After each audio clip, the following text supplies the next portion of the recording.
প্ৰিয় দৰ্শক, এয়া আপোনালোকলৈ আগবঢ়াইছোঁ এটি কবিতা। কবিতাৰ শিৰোনাম পহুমাৰা নদী। কবি আমিনুল ইছলাম।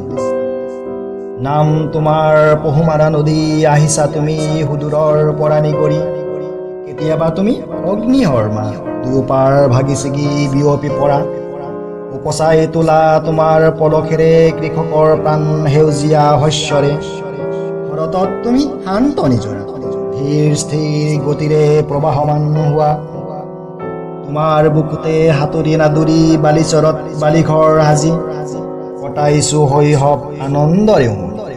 তোমাৰ মহান আৰ্হি দেখি গঢ়ি উঠিছে আমাৰ মৰমৰ গাঁওখনি। নিস্বাৰ্থ প্ৰেম মানৱ সমাজত বিলাই গৈছা তুমি অসীমলৈ আগুৱাই। নিজৰ মহানতাৰে মহিয়ান কৰি লাৱণ্যময় কৰিলা এই অৱনী। ধন্য তুমি পহুমাৰা নদী। প্ৰিয় দৰ্শক, কবিতাটি শেষলৈকে উপভোগ কৰাৰ কাৰণে জনাইছোঁ আন্তৰিক ধন্যবাদ।